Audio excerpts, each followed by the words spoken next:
Good morning. This is the Blaine's World podcast that can be heard each week on Facebook, YouTube, LinkedIn. You can also find us on Spotify or Apple Podcasts. And in addition, you can look at our website, www.blainesworld.net. I'm your host, Blaine Greenfield. I'm here in my Zoom studio in lovely downtown Fairview, North Carolina.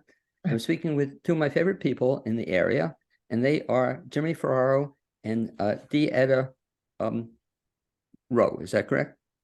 That's right. Good to Okay, see you, great. Blaine. Okay, Hi, buddy. Blaine. And what you can do, first of all, you have to wave to all your friends and friends who are watching this.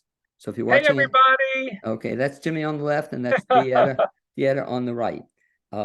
What we do each week is focus on kind of stuff that's happening in the area. And to that end, it's my pleasure to have these two folks with me because they're all over the area, as you're going to see. And if you haven't seen them yet, you're in for a treat. And particularly, folks, we're going to be talking about something coming up next weekend, I guess, at Hendersonville Theater. But before we do that, what I always do the first time I have folks on a podcast or video cast is I'd like to find out a little bit about them. Let me start out with you, Etta, if I can. As a child, you grew up where? Well, I grew up, I was born in Maine, but my father was in the Air Force. So I grew up traveling all over in Spain and Germany. But by fifth grade, I was on Cape Cod in Falmouth, Massachusetts. And that's where I grew up and went to high school and everything. So Okay. uh, And when did you start acting?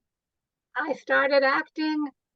Well, as a child, I'm a singer. I got my degree in opera, and my mother said I sang before I talked. So I was always singing and performing. Do you remember your very first performance?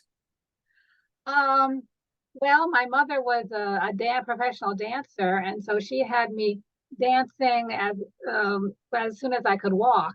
So I was performing even as a small infant. But my big thing that I performed in school and junior middle school and everything. But when I got the bug really was when I was 16 years old and I got the lead in our community theater in Falmouth. I played Nancy and Oliver, Very and exciting. that was a big deal. And I ask you that for a reason, Deanna. I don't know if I ever told you this or Jimmy, but I have this idea for a fundraiser, and I want to do for either Jimmy's nonprofit, which we'll talk about, or I want to do for Hendersonville Community Theater. But I think everybody should recreate the very first role. You know, you said in Oliver. Do you have a record of that somewhere? I don't have a record of that. I have some photographs, but that's about it. But wouldn't that be great if you got a chance? We could tape. We could play it before a live audience, and you could play. Do something from that song to recreate it.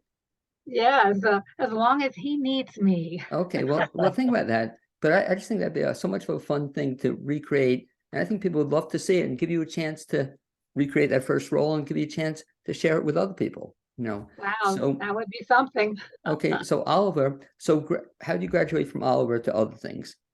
Well, I started taking voice lessons at that time with a woman in my hometown, and she had another student who wanted to go to the University of Hartford in Connecticut. And I found out that they had a wonderful music department, which let you perform even as a freshman, as where other colleges would not let you do anything until you graduated.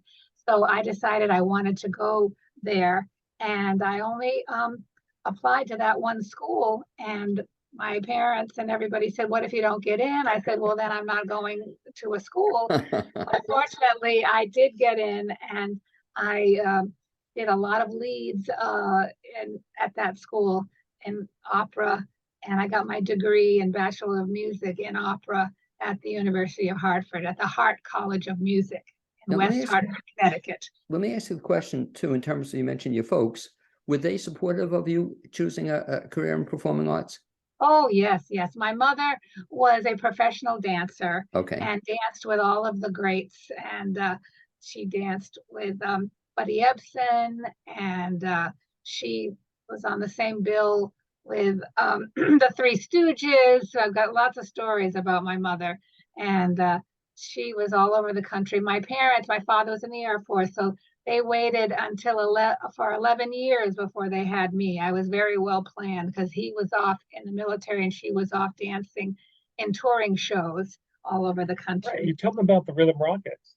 Yes, she was in a group of women called the Rhythm Rockets, which was a takeoff on the Rockettes, who did all the same routines as the Rockettes. My mother wasn't very tall, so she could not be part of the Rockettes, but they had a group of women who did all these same routines. She was a great tap dancer, She and was featured she was featured in these in all of the in shows. all these shows that she Yeah. did.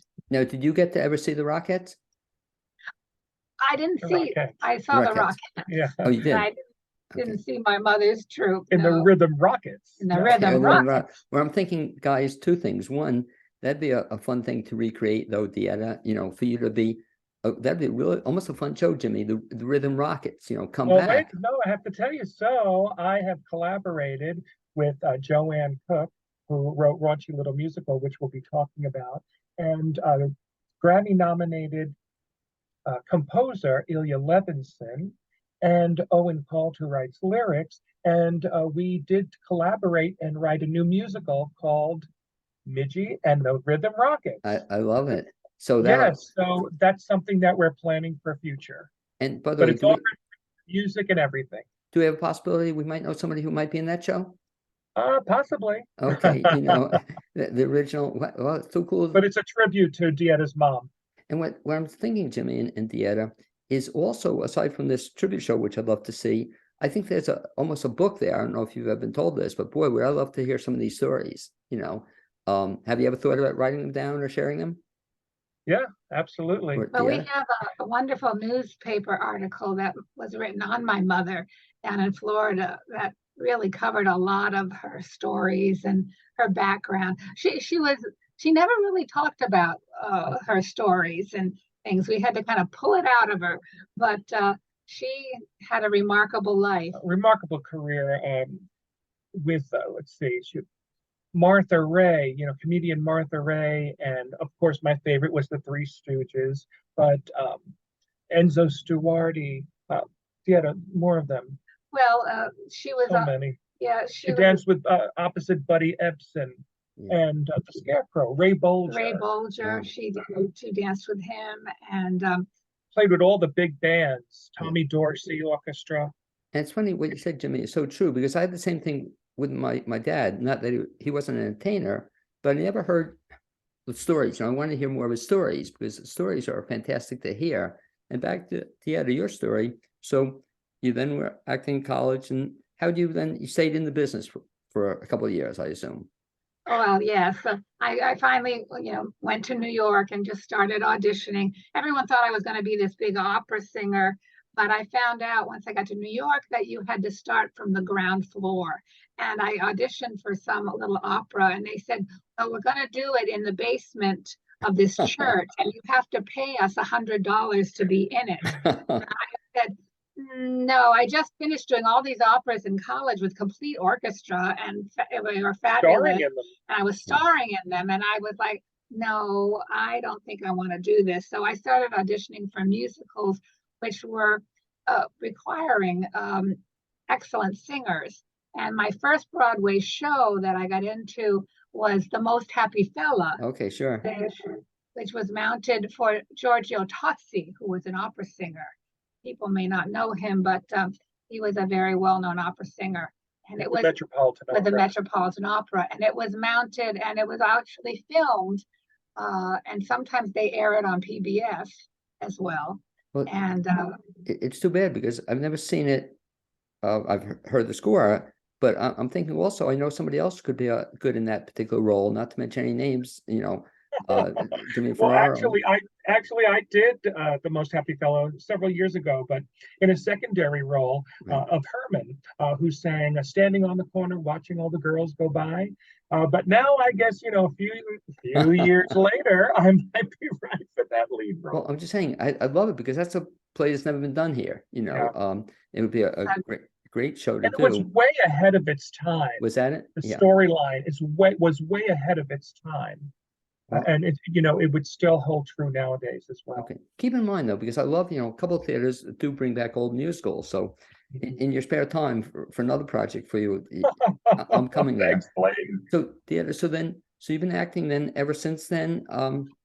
Yes, I've made my living, and my parents were very supportive. My mother, I actually played when I was touring in many shows. I was playing the same theaters that my mother had danced on, which was kind of, I played a lot of old So theaters, the Orpheum Circuit, the Fox Circuit. Fox Circuit, and she had danced on these stages. So that was kind of scary and interesting to know that my mother, long before I was even thought of, was performing on these stages around the country.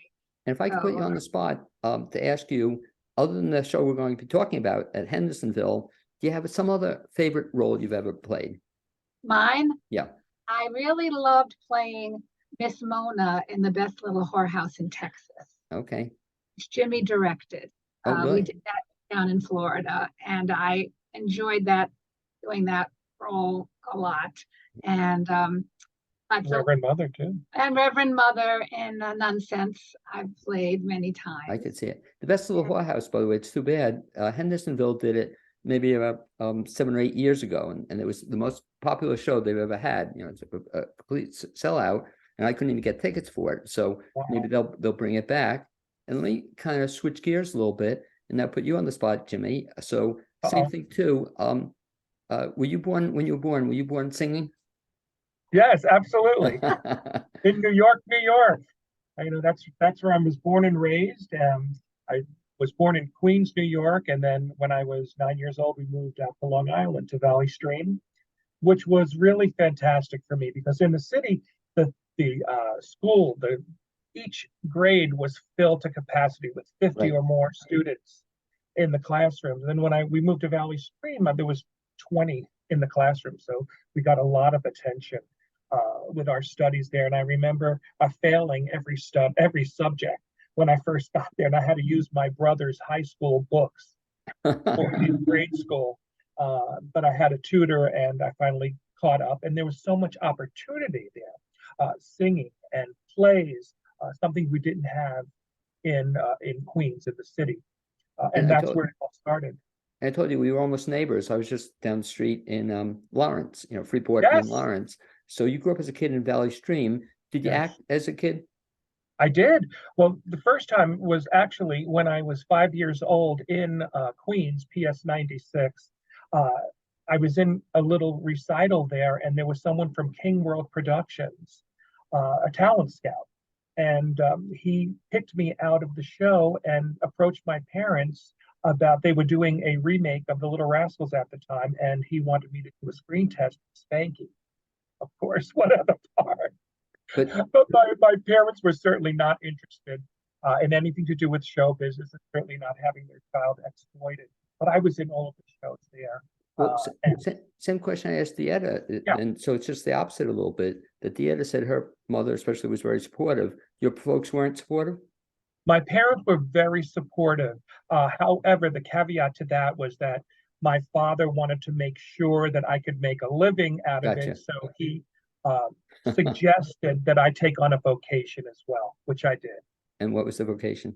Okay, so my father brought me a pamphlet full of different courses that I could go to vocational school for.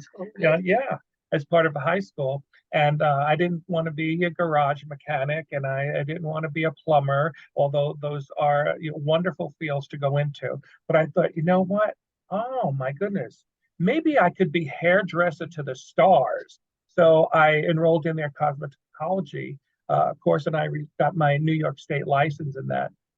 So I always had something to fall back on, which really helped out because I always made extra money while I was in the musicals and the plays in my career by also doing the wigs and hairstyles for the show. So after the show would finish, after 8 shows a week, I'd take all the wigs home with me on Sunday and redo all of the wigs for the show so that I'd come back on Tuesday for the show and they'd all be redone, and I'd have a nice bit of cash in my paycheck that week as well. You're funny saying that because I've been reading about the screenwriters strike, and that's people don't realize that all these people are affected, Dieta. That not only the actors, but all the people who do the hair, the makeup, you know, Oh, all these yes. people, you don't It goes realize. right down the line. Right. But yours is interesting, and we never did a show on that, Jimmy, but you also have quite talent as a photographer as well. And Oh, thank you. I know you do that too. Thank you. Yes, and I've been privileged enough to have my artwork displayed in various places. Right now, it's at the Queen Bee's in Hendersonville. It's a brand new consignment shop, and I have a space there displaying quite a few of my photographs. And keep that in mind, because I think we tried, but something came up, maybe the pandemic, we didn't do a show on it. But someday I'd love to do a show with you just on your photography. You know, we can Thank show you. it. And so remember about that. So Thank you. you started then studying cosmetology and Oh, yes. also, But in the meantime, when I was 13 years old, I wanted to take voice lessons. And what I did is I knew there was a voice teacher that was right close to my middle school where she lived. And secretly, I got on my bicycle one day, went down to a telephone booth, looked it up in the yellow pages, tried to find her number, and I did. And I called up and I said, I'd like to take voice lessons. And she said, well, how old are you? And I said, I was 13 years old. She says, I'm sorry, but you're much too young to start studying. I said, please, please, I can sing. Please let me at least audition for you. Well, she agreed. That was the Grace Buckley Music Studio. And she took me on as a student and gave me a scholarship. wow. And your folks So didn't that know was about wonderful. Pardon me? your folks didn't know about this? They didn't know about it, but I finally told them about it, and they were very supportive of it. Wow, tremendous story. How long did they do this before they found out? I told them right after the audition when she accepted me and gave me the scholarship. Because I had just the opposite experience, just real quickly. I'm like 7 years old, same thing too. I wanted singing lessons for some reason. Don't ask me. So my mother takes me to a woman who gave singing lessons. I went into her little studio, she played the piano, came out 5 minutes later, and all I know, Jimmy, is I never got singing lessons. So I think But they I would, heard you sing recently. right, but I think they were telling Uh-huh. 50 years, 60 years later, but they would tell me a message. So I didn't have the fortune of having singing lessons as a kid. How long did you continue those singing lessons? Oh, I continue them on to an adult and further. I mean, it's very important, I think, to keep studying while you're working. I'm very fortunate to have had a very busy and productive and successful career in musical theater and in straight theater as well. But the lessons just continue. And you're giving good advice to anybody listening, which they might not think about. So even when, quote, you've hit it or you're successful, you're still studying at the same time? Absolutely. You want to keep everything working in top condition. Yeah. You So know, cranking out those 8 shows a week is not easy. and talk about your first role then. My first role, let's see, my first role was in middle school. The first show that I ever auditioned for was The Music Man, and I was the high tenor in the quartet, J.C. Squires. That was my first role. So same thing too. Can you imagine that, to recreate that role? You know, wouldn't that be fun? That would be very fun. I've never done it since Okay, well, I have a chance to that role, but I've make a been in the comeback. Music Man since. Oh, have you You been? know, I've now graduated myself to Shapoopy. What's your aside from your big role, of course, we'll talk about. Do you have a favorite role other than Fiddler? Other than Fiddler? Yeah. Well, I'd have to say, you know, Sancho in Man of La Mancha, which I've performed in over 1,000 performances. That's one of my very favorites. Also, Edna in Hairspray was, I did that in California, and that was great fun. And then I guess nicely in Guys and Dolls, Sit Down, You're Rocking the Boat. Over 1,000 performances in that show as well. Those are my favorite roles. And I could see you doing all these, excepting, you know, we're talking and getting serious here. It's a shame. I wonder if Hairspray will be allowed to be done anymore, you know, because of Yeah, I know Edna. that's been a challenge now. You know, I don't know if you saw the article I posted not too long ago, but all these high schools, they get this list of 25 shows they can't do. Have you been following that at all? That's very sad, Yeah, very isn't it? sad. And I'm hoping that will, you know, revision will come to that quickly. Yeah, You know, wow.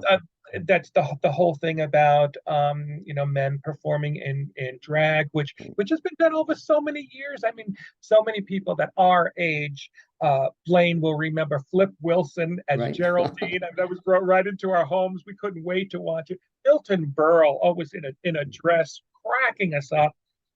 Even I mean, so many Well, of the performance. It's who's the one who just died? The Dame, was it Dame Edith? Dame Edna. Dame Edna, I'm sorry, Edna, right. yes. What a Just shame. look at the laughs we've got from him. Yeah. It's funny, just reverse though, as you're talking about it, you see much less women playing guys. Is that correct?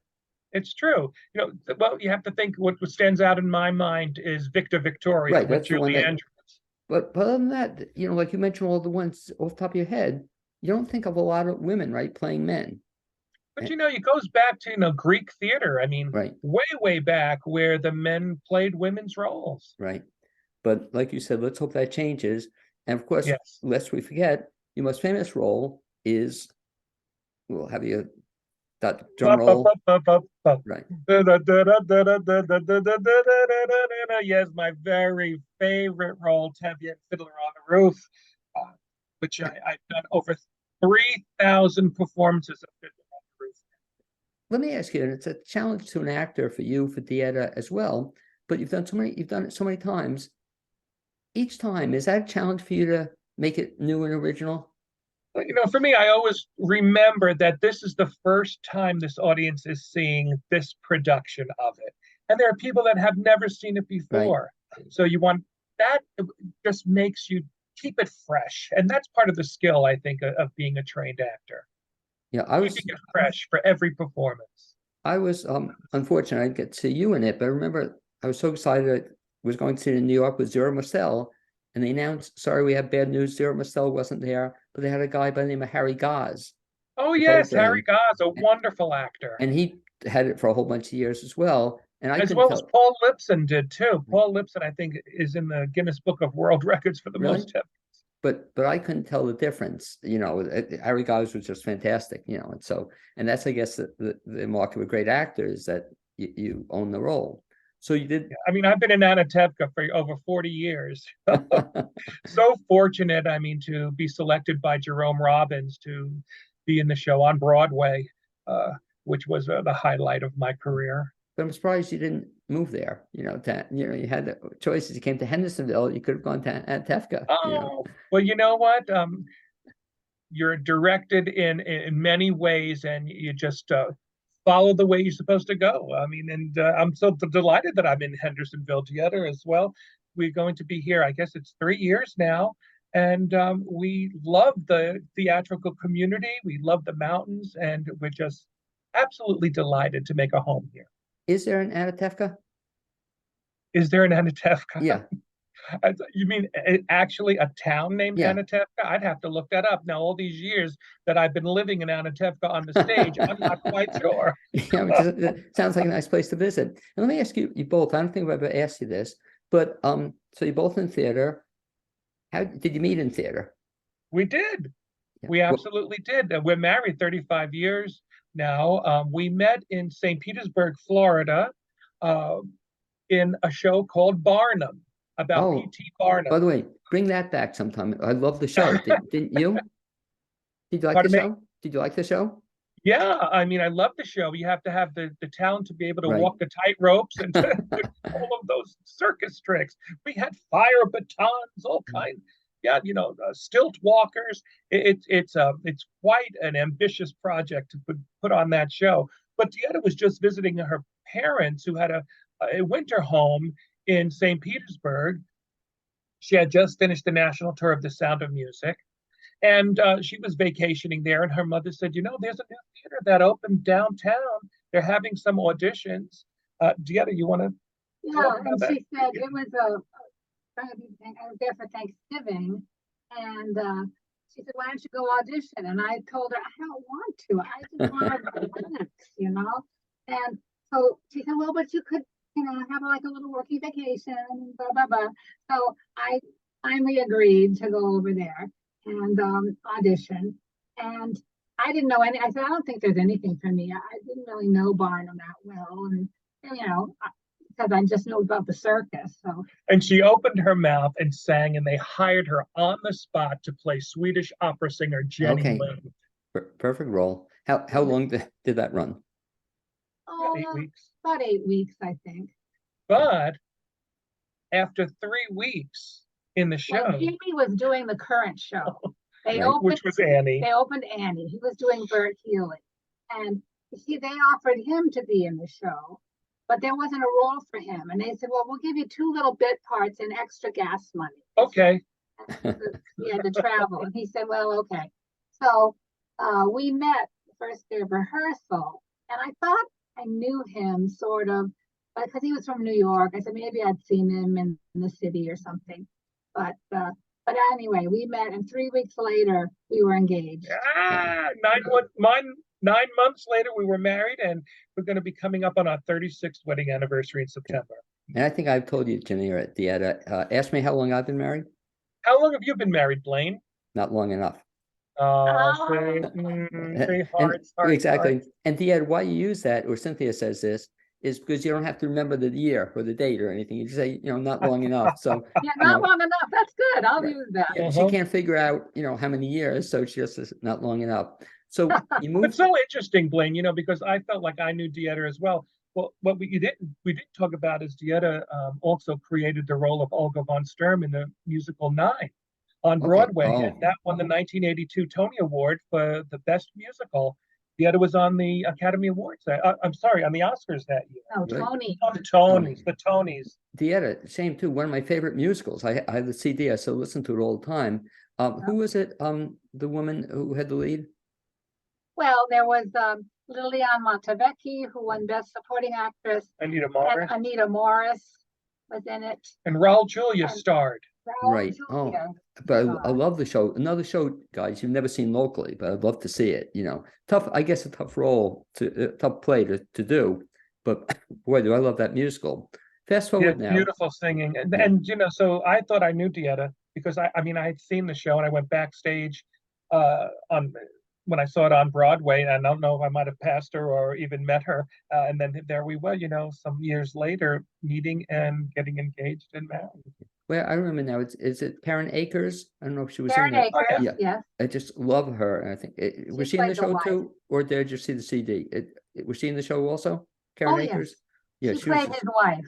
Yeah, I just became a big fan of her. If you have that CD, right, with Raoul, I'm one of the Germans. The Germans at the spa. I'm going to put it down. I hope it's the one 9. Thank you, Dieta. Because remember, they used to have something called CDs. They don't have CDs anymore. When they used to have CDs, they used to have liner notes. You remember? And they had all the cast, all the songs. I'll look out. This is too cool if you're in there. So when we finish, I'll look it up.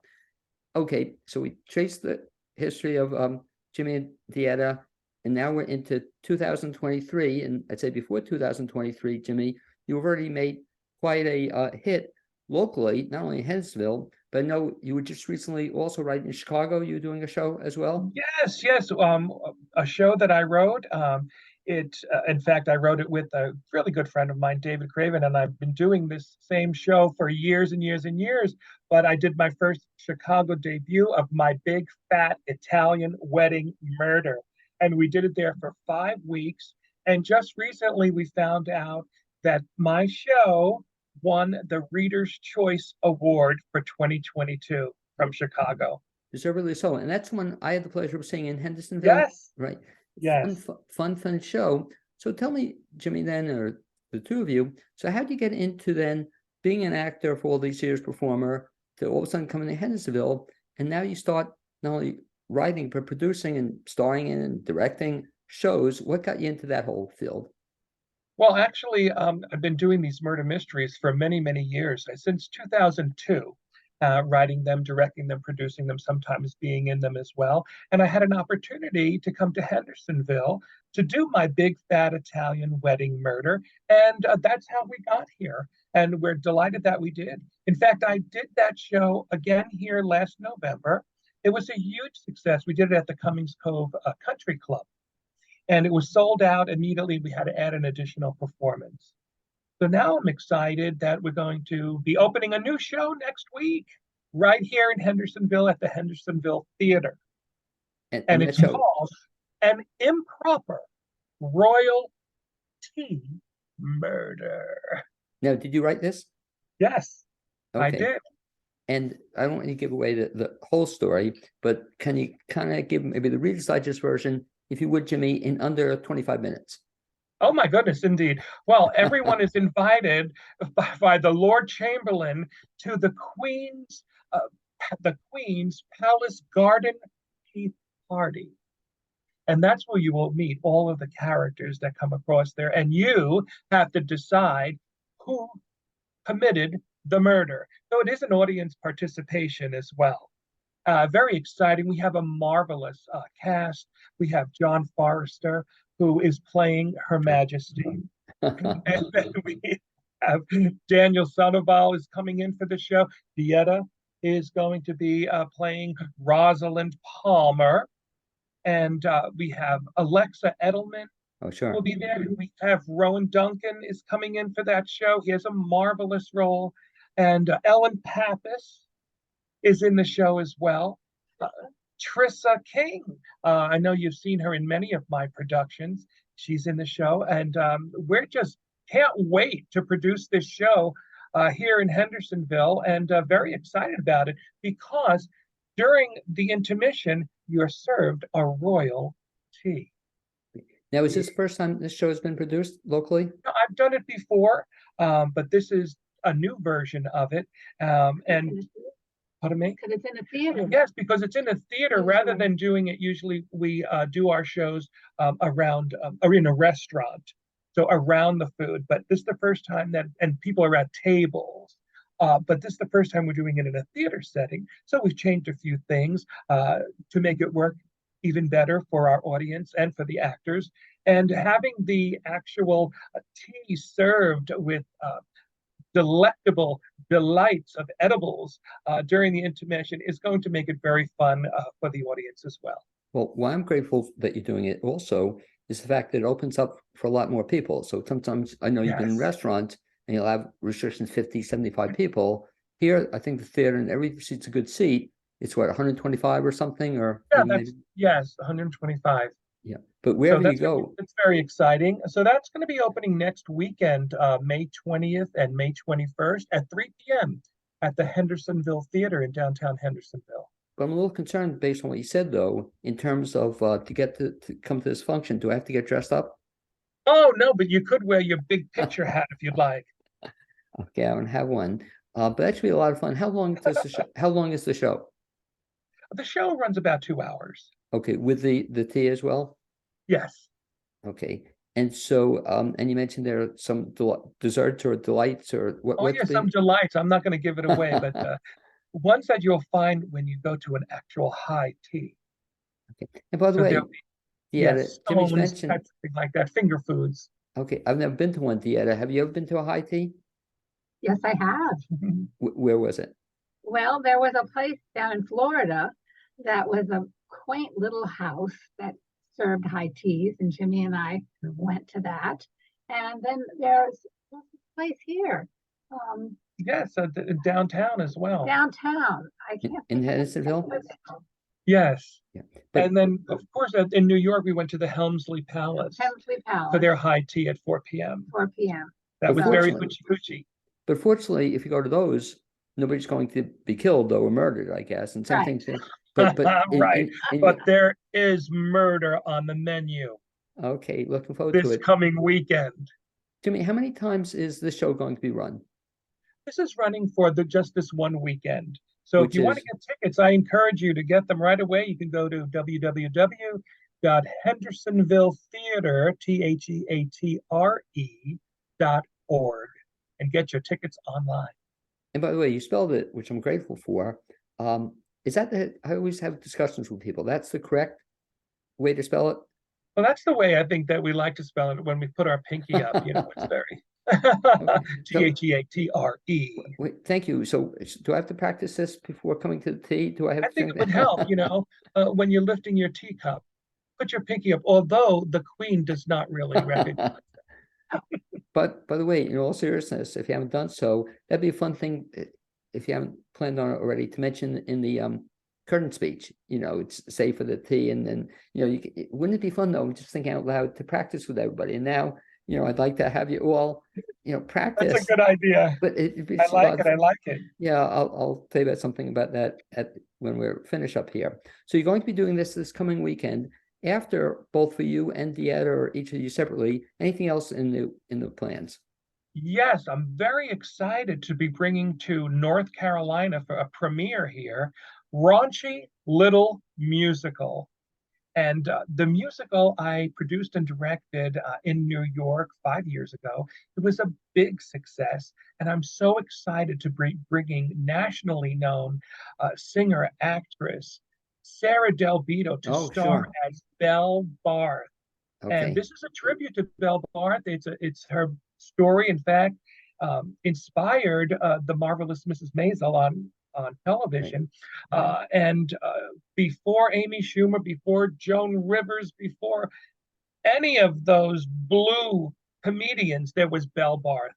And Belle Barth in the 40s, 50s, and 60s sold over 3 million adult party records. Wow. I mean, who would have known? So this is her story, and she had a marvelous career, ups and downs, and this is a tribute to Belle Barth, Raunchy Little Musical, and it is for mature audiences only.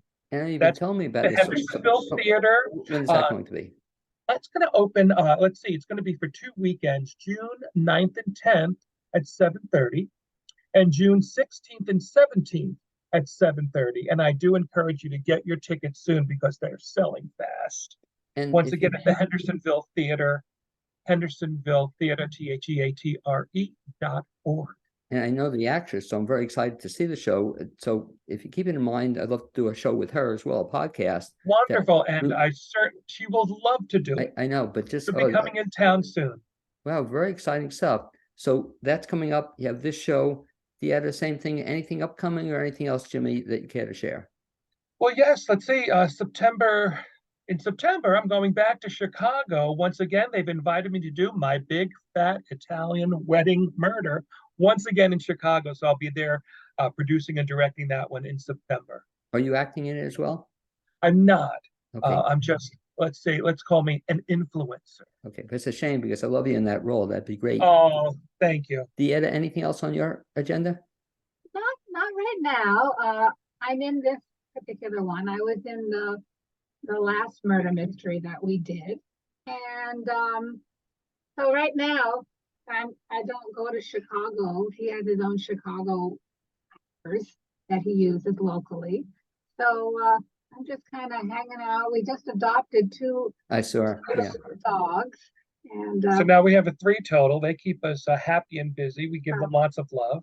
Okay. And then also, I'm going to be producing Across the Pond as a fundraiser on August 5th at the American Legion. That's right. Yes, in Hendersonville.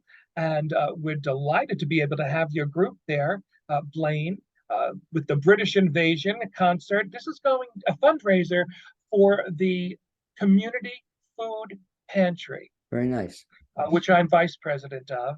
And we're just so happy to have your troupe coming in to perform for us. So those tickets will be on sale soon. And you can get tickets for that concert to support the Community Food Pantry by going to www.communityfoodpantrync.com. And the last question, I'll ask Jimmy, but I'll ask Deetta as well. If folks want to keep track of either or both of you, aside from seeing at the local theaters, what's the best way if they want to keep in touch with you or find out what you're doing? Sure. Please friend request me on Facebook, Jimmy Ferraro and Deetta Ferraro, and we'd be delighted to have you as our friend and to see what we're doing. Okay, and you'll be certainly impressed, and I encourage folks to see these 2 folks in person and live. Can you imagine we're doing live theater again, which is very exciting? Oh my goodness, it's fantastic. Yeah. And I'm so happy. Victoria Lambert has been wonderful over at the Hendersonville Theater. They have welcomed us with open arms, and I'm delighted to be a part of the Hendersonville Theater. A big part. Anyway, guys, I'd like to thank you both for being my guests on this Blaine's World podcast. I'd also like to Thank you, Thank Blaine. you. I'd also like to thank my producer, Cappy Tassetti, and hopefully see you all sometime in the near future. Thanks, guys. Kisses, kisses, kisses, kisses, hugs. Stay with